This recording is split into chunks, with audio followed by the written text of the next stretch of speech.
Hi everyone, welcome to HTML course. आज के इस लेक्चर में हमने इमेज के बारे में पढ़ना है कि किसी भी वेबसाइट पे अगर हमने कोई इमेज डालनी हो तो वो किस तरह डालते हैं और उसके लिए कौन सा टैग यूज़ करते हैं। तो चलो फिर आज का लेक्चर हम स्टार्ट करते हैं। ठीक, सबसे पहले इमेज के लिए हम जो टैग यूज़ करते हैं वो है IMG। कौन सा टैग यूज़ करते हैं? IMG। ये जो है वो एम्पटी टैग होता है। किस तरह एम्पटी टैग होता है? क्योंकि इसमें ना इसका कोई कंटेंट लिखा जाता है और ना ही इसका क्लोजिंग टैग होता है, इसी वजह से हम इसे क्या कहते हैं? एम्पटी टैग कहते हैं। अब इमेज के लिए हमने टैग तो यूज़ कर लिया, उसके बाद हमने एक एट्रीब्यूट यूज़ करना होता है जिसे हम क्या कहते हैं? SRC। कौन सा एट्रीब्यूट होता है इमेज के लिए? SRC का एट्रीब्यूट होता है। ठीक, उस SRC के लिखने के बाद हमने डबल कोटेशन मार्क के अंदर उस इमेज का नाम देना होता है कि कौन सी इमेज हमने अपनी वेबसाइट के अंदर डालनी है। अब मेरे पास जो इमेज है उसका नाम है लैपटॉप, ये वाली इमेज है। ठीक है, मेरे पास उसका नाम क्या है? laptop.jpg। ठीक, अब मैंने यहाँ पे क्या लिख लेना है? इसका नाम लिख लेना है laptop.jpg। मैंने इसका नाम लिख के इसको सेव किया। ठीक है, सेव करने के बाद जब मैंने ब्राउज़र में ओपन किया तो आप लोग देखें ये मेरे पास वो इमेज आ चुकी है। अब एक बात आपने ध्यान में रखनी है, जहां आप लोगों ने अपना HTML वाला फोल्डर बनाया हो, ठीक है, वहीं आपने वो इमेज सेव करनी है। क्या करनी है? वहीं आपने वो इमेज सेव करनी है, क्योंकि जब आप इस तरह करेंगे तो आपके लिए बहुत ज़्यादा इजी हो जाएगा। आपने डायरेक्ट उसका नाम देना होगा और वो इमेज आपके ब्राउज़र में आपके वेब पेज पे आ जाएगी। ठीक, तो इसी वजह से ये देखें यहाँ पे ये मेरा HTML वाला फोल्डर है और उसी के अंदर मैंने क्या इमेज जो है अपनी सेव की हुई है। अब एक और बात, अब ये सिर्फ इमेज थी, अगर HTML के अंदर मेरा ये तो सिर्फ एक इमेज थी तो मैंने यहाँ पे सेव कर दी। अगर बहुत सारी इमेज हो तो हम उसका क्या कर देंगे? एक फ़ोल्डर बना देंगे।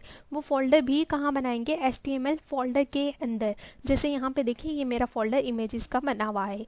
ठीक है, आपने अब यहाँ तो आपने क्या किया? डायरेक्ट आपके पास इमेज थी और आपने नाम दे दिया, लेकिन जब किसी फोल्डर के अंदर होगी उस वक्त आप क्या करेंगे? ठीक है, देखिए यहाँ पे ये रही मेरी इमेज, तो वहाँ पे आप ये करेंगे, वो नाम लिखने से पहले आपने उस फोल्डर का नाम देना होगा।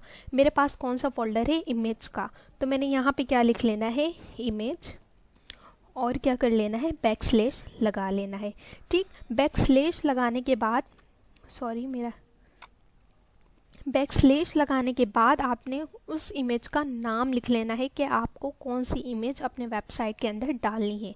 ठीक, तो मैंने क्या किया? पहले अपने फोल्डर का नाम लिखा। मेरे फोल्डर का नाम क्या था? इमेज। फिर मैंने बैकस्लैश लगाई और फिर उस इमेज का नाम लिखा जो मैं अपने वेबसाइट के अंदर डालना चाहती हूँ। ठीक, अब मैंने इसको सेव किया। सेव करके ब्राउज़र में ओपन किया तो आप देख सकते हैं वही इमेज आ गई मेरे पास। क्या करना है आप लोगों ने? मैं दोबारा से एक दफ़ा आपको बता देती हूँ। आप लोगों ने क्या करना है? इमेज के लिए कौन सा टैग यूज़ करेंगे? IMG का। ठीक, IMG टैग जो है वो एम्पटी टैग है, क्योंकि उसके अंदर उसका ना हम कोई कंटेंट लिखते हैं और ना ही उसका कोई क्लोजिंग टैग होता है। ठीक, फिर उस इमेज के टैग के अंदर हम एक एट्रीब्यूट यूज़ करते हैं। वो कौन सा एट्रीब्यूट होता है? SRC। SRC लिखने के बाद डबल कोटेशन मार्क के अंदर हमने उस इमेज का नाम दे देना होता है। ठीक, अगर वो इमेज किसी फोल्डर में है तो फिर हमने उस फोल्डर का नाम दे के बैकस्लैश लगा के उस इमेज का नाम लिख लेना होता है।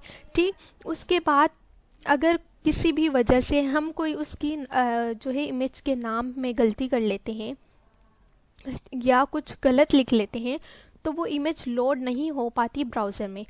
मैं यहाँ पे करके देख लेती हूँ।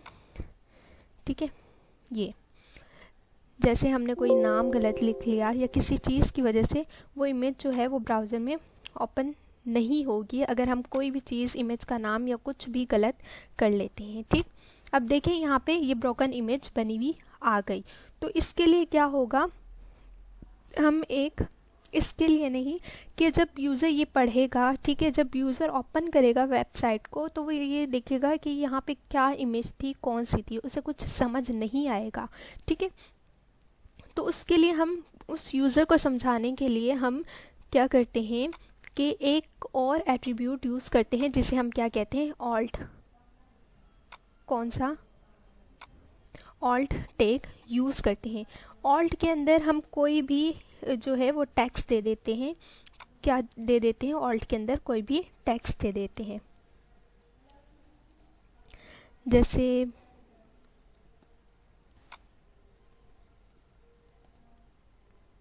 मेरी जो इमेज थी वो कौन सी थी? लैपटॉप की। तो मैं यहाँ पे ये लिख लेती हूँ लैपटॉप, ठीक।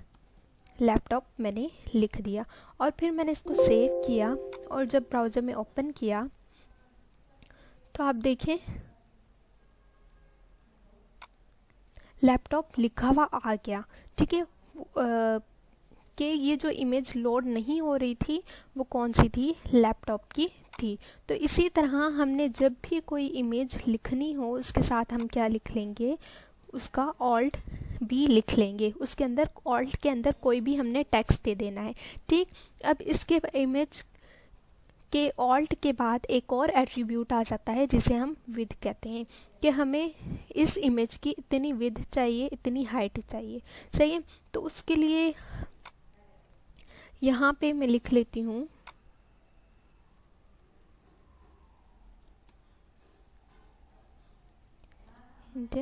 यहाँ पे मैं लिख लेती हूँ विड्थ, ठीक।